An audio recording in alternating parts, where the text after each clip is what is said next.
Hi, this is Keith with Positively Osceola, and so often we have the opportunity to speak to community leaders that have really made a positive difference in and around the Osceola County community. And today is certainly one of those opportunities. As we have with us Deloris McMillon, and with a long history of education in this county, and specifically during Black History Month, we really wanted to sit down and just kind of take a few minutes and enjoy listening to what she could share with us about her take on the educational portion of the county. And so we thank you this morning for being with us, for sure. Thank you. Thank you for inviting me, and I appreciate the opportunity to share with Osceola County. And you made the statement of positive impact, and that I am proud of. I'm very proud of the impact that I have made in education in Osceola County. In fact, I came to Osceola County in 1966. I married my college sweetheart, Samuel McMillon, and the McMillon family is a prominent name family in Osceola County. I was a student at Benedict College in Columbia, South Carolina, and he was stationed at Fort Jackson. And his brother attended Benedict College.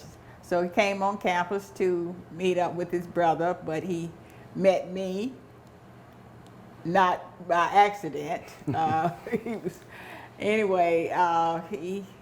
He introduced himself as Sam.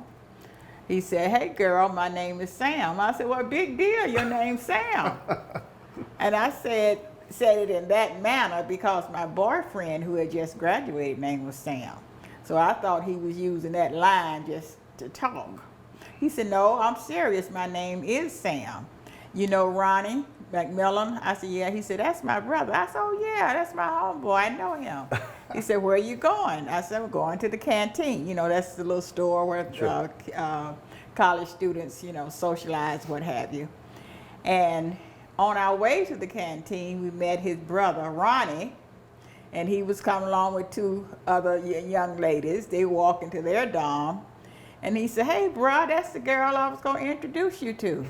So in other words, we met before Ronnie could actually do a formal introduction.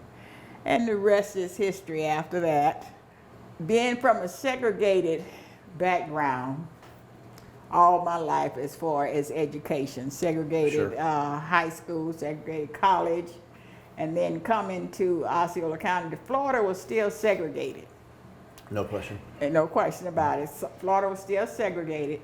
So coming to Osceola County, there was only one all black school, and that was Kissimmee High School, Right. which is now it's the same location as Central Avenue Elementary. That's where Kissimmee High School was. It was fully staffed. So I had to go to Orlando to get a job, and my Sam's aunt, Florence Jones, knew the principal at Carver Junior High, George Fort. I went to the principal's house, she and I was interviewed right there, and he hired me at Carver Junior High. And that was in 1966 through 69. And the summer of 68, knowing that year, Florida mandated integration. Mm-hmm. So how Orange County integrated the staffs, they put all the black teachers' names in a bowl. And the administrators, the white administrators at the schools, different schools, and the administrators at the county office, they would pull names. John Brown would go to Evans High School. Right. Pull another name. Ann Williams would go to Edgewater High School, and so forth. They pull names. So rather than have my name placed in the barrel or the bowl, I said, because I could have ended up farther away from Right. Osceola County. Could have ended up in Apoco, Corus, Sure. or wherever. So I resigned from Orange County and applied in Osceola County. And applying in Osceola County, the principal at St. Cloud High School hired me as the 10th grade English teacher, along with another gentleman, black gentleman, Tommy Tate. He was 10th grade science. both of us integrated St. Cloud High School. I was a teacher for everyone. I was not intimidated because I came from a all-black college. Right. Being all black, did not feel intimidated. The way that I presented myself, I had a positive attitude, a positive image towards students. I cared about students. And that's one thing that students learn. If they know that you care, they don't care how much you know, right. They want to know how much you care. You care. I started the first girls basketball team in 1972. After 4 years, I believe, we were ranked 6th in the state of Florida. 6th in the state of Florida. So you talk about integration. It hasn't been all that long. I mean, no, it's it not. hasn't been all that long. To think about it, in 1969, it sounds like a long time, but it hasn't been a long time. But actually, Black history is not just a month.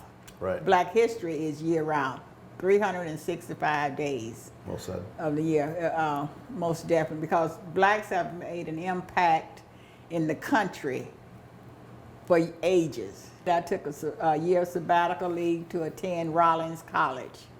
I earned my master's degree there, and applying to become an assistant principal was not easy. The good old boy system. Even though I love Osceola County, there were still some struggles that I had to go through, I would assume. Struggles that I had to go through.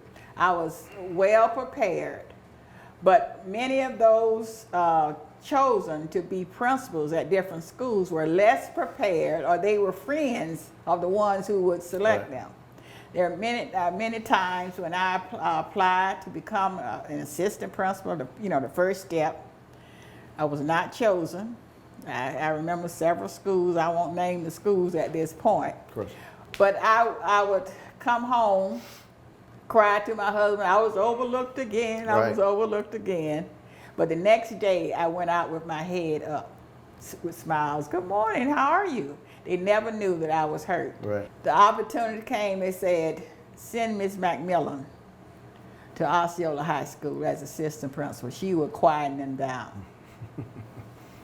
And right away, I went in with the attitude, I'm not here to be a black assistant principal for the black students. Right. I'm here to be an assistant principal for all students. I'm a founding member of an organization called the Osceola Visionaries. The Osceola Visionaries sponsors a scholarship every year in honor of one of our first black educators in Osceola County, where he's Evan D. McKissick. He was a teacher at Kissimmee High School. We developed a scholarship in his honor, and we offer $1,000 scholarships to students, and we've done that for almost 30 years now. That's and we awesome. still do that. Sure. We do have many black educators in Osceola County.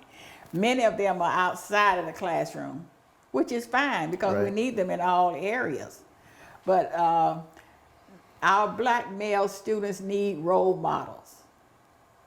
And where it's more role models, seeing them in the classroom, on the school level, not at the county office, which is fine. Right. But they need to see someone every day. In the rooms. In the integrated room, rooms. yeah. Coaches, we have one black coach now. He's a product of Osceola County. At Gateway? No, at Osceola High School. Okay, gotcha. Eric Pinellas. Yes. He's a product. And a very good coach. Yes. Very good, done great. Yes, and he was one of my students. Really? At Osceola High. And he's done an excellent job. And that too is a role model. And there are other young men who have rallied with him, who work with him. So they're Right. role models as well. But He's a great role model. Yes. We got to spend a lot of time with him this year, and great coach, great teacher of yes, those students. yes, he is. He is, and he cares. Good guy. Yes, Good guy. yes, he is. Hope he's watching. We'll see you on the football field. Now Gateway, another great coach out there. That's Coach Roberts, right? Coach Roberts. Yeah. Coach Roberts is a product also of Osceola County. And does a great job over Yeah, at he Gateway. has done a great job at Gateway High School. Absolutely. In fact, my grandson went to Gateway.